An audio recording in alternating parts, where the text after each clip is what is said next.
Hey Pixels, today I want to talk about Minecraft Earth.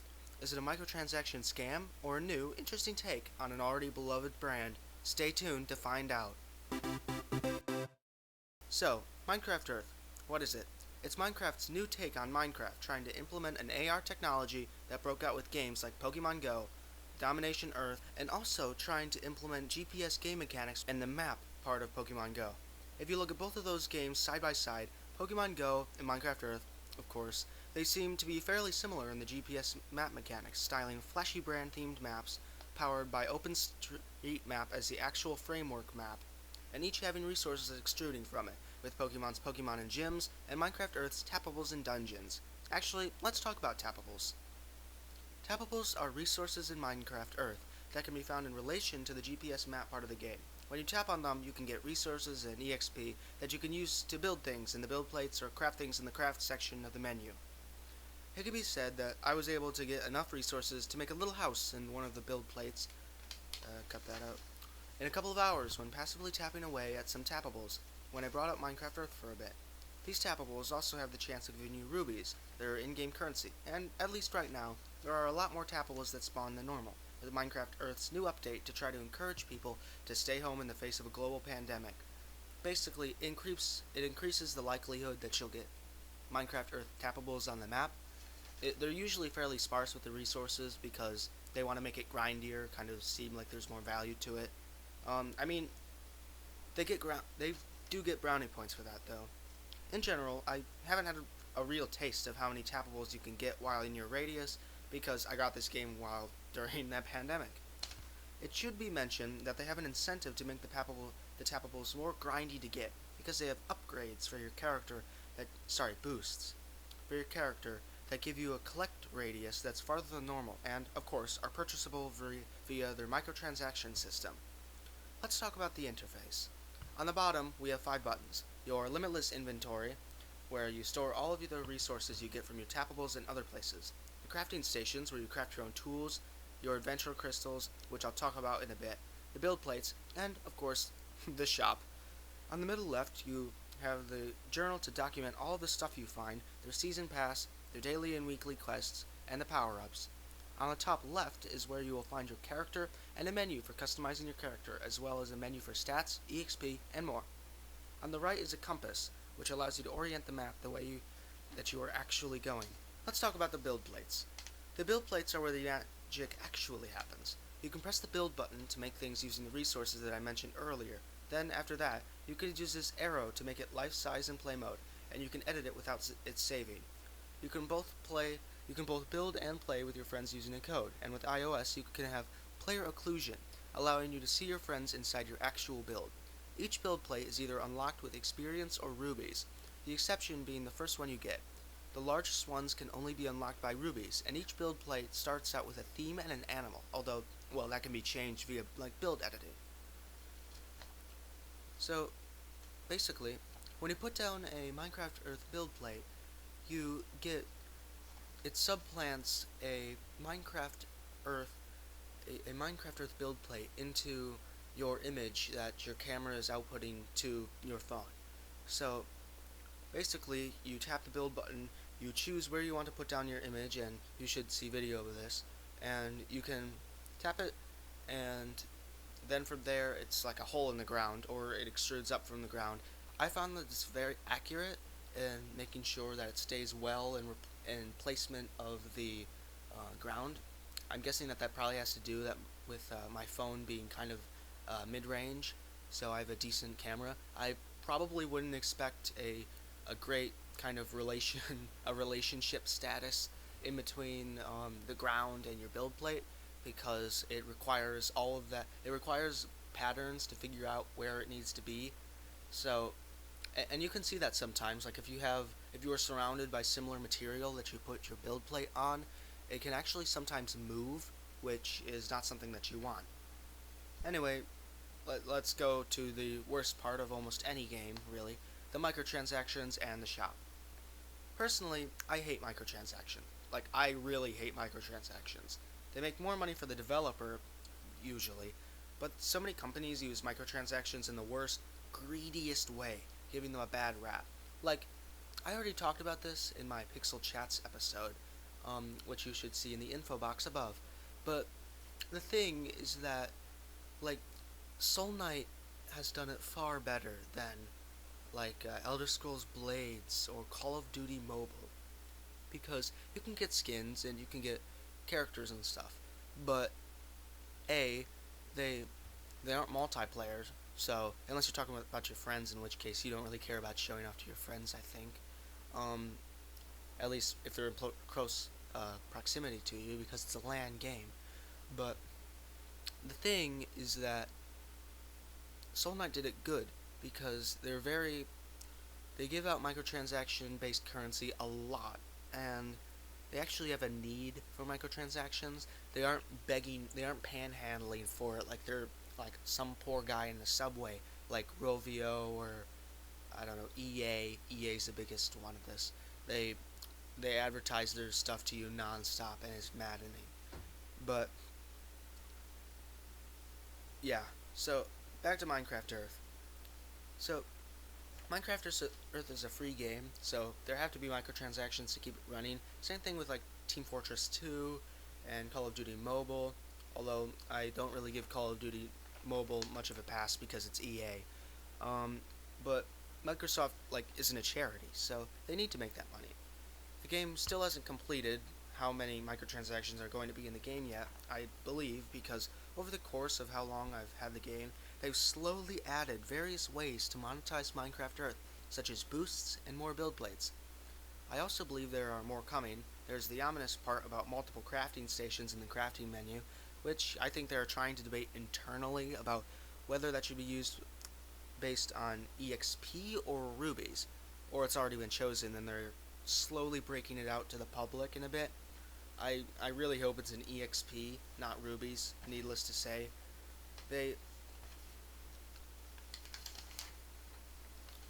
they've brought back the mine coins from the original Minecraft into this, but it's very weird because the mine coins are used to buy skins to customize your character. Um, but you don't use rubies for those. So you have two microtransaction systems working both at the same time.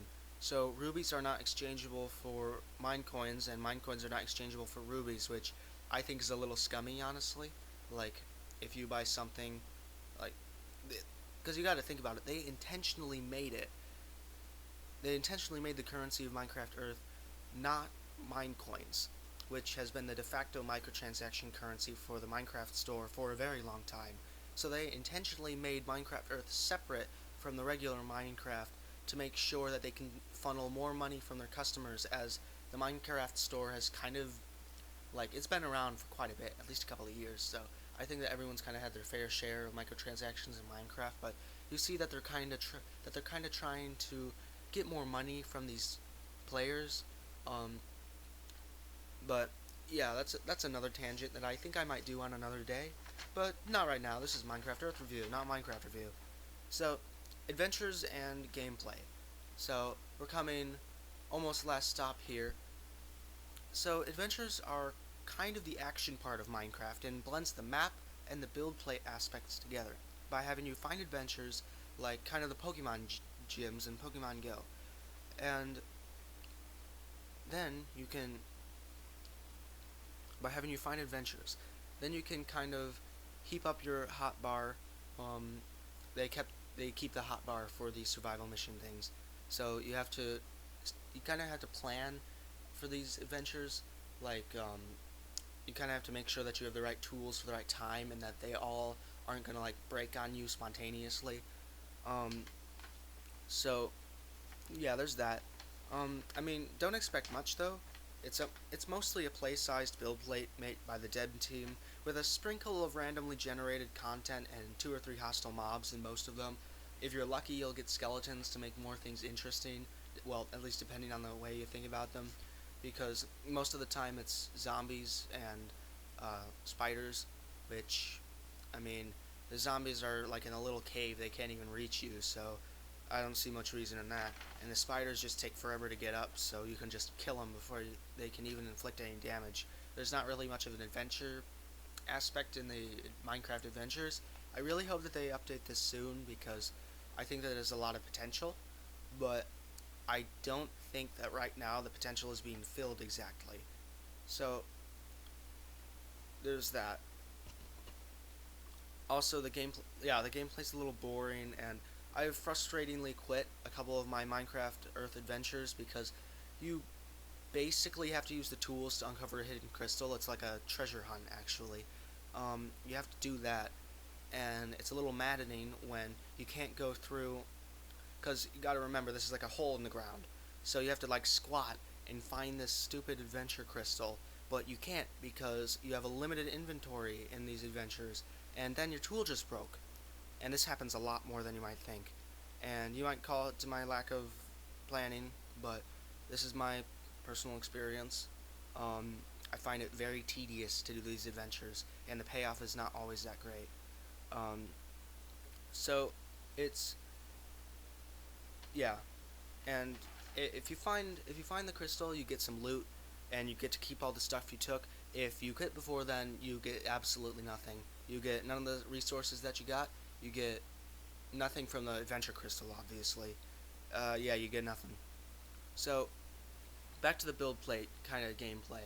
Um, I'm not really doing it justice calling it gameplay because that would assume that it has something of substance to kind of do. It's your regular like building.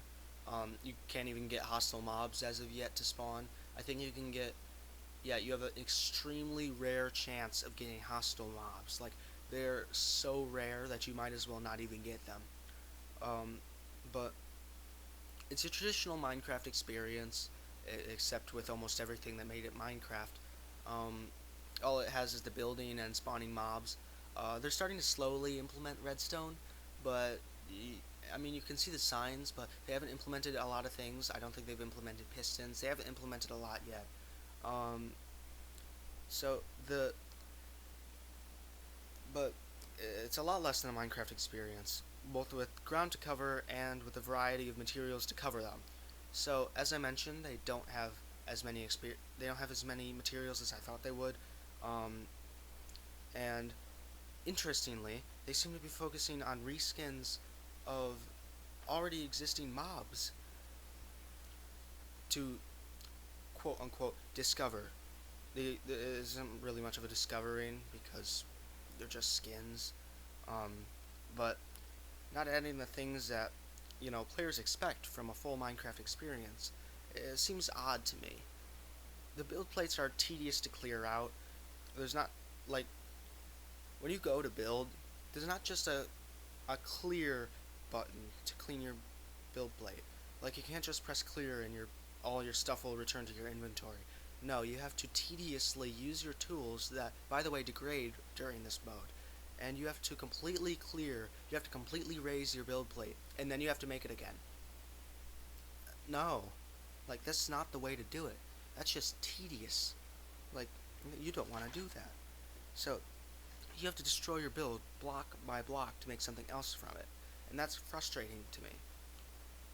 But the other frustrating thing is that if you degrade a tool, then you have to exit your build plate, which it saves it, but you have to go through like a 20-second loading screen, and then you have to go to the crafting, and then you have to wait for that tool to be finished, and then you have to go back to the loading screen, and then you have to replace everything, and then you can use that one tool that you just made, and you can't make other tools at the same time because remember that it has limited slots, which are probably going to be filled with microtransaction BS. But the build plate UI doesn't have any of that. It's very annoying. It doesn't have any of the menu. In conclusion, Minecraft Earth is great with its AR technology, and is good at some other things, like the map element of the game. I actually found it pretty enjoyable. The Tappables, they really hit you in the right spot. I love it.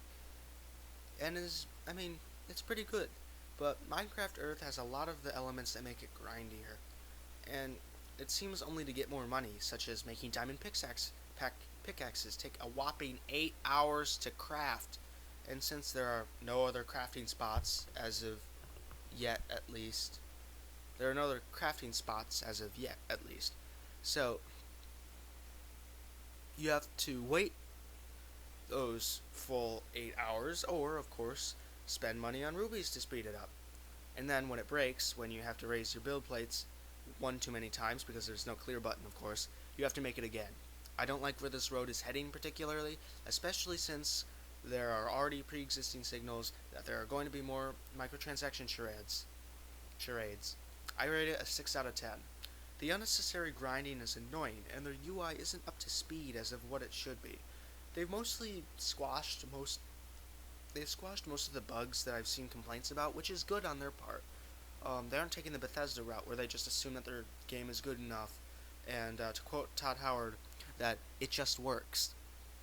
But the build plates are small, and I should have talked about this, but the build plates are small, and to get the larger ones, you need to pay $10 for 220 rupees. But the thing is that the bigger ones are 225 rupees, so you actually have to pay about $12 to get it, which is even more frustrating because you see this all the time. It's becoming even more mainstream. They're taking great brands and demolishing them with microtransaction bullshit. So, the AR technology is great, and they have already expressed that their endgame is kind of making Minecraft Earth into an MMO-style AR experience, which I think would be a really cool idea, I'll be honest here. But it isn't there yet, and probably won't be for a very long time. So, the problem is that it's a dumbed-down version of Minecraft, with some new skins, a bit of microtransactions, and the main selling point is AR and Minecraft. AR because it's novel, and Minecraft because it's a huge brand. Otherwise, I don't think it really earns its own merits that well. That wraps it up for the video. Leave a like and a comment down below, and I spent a lot of time on this, so if you guys like this, make sure to subscribe if you want more of this content.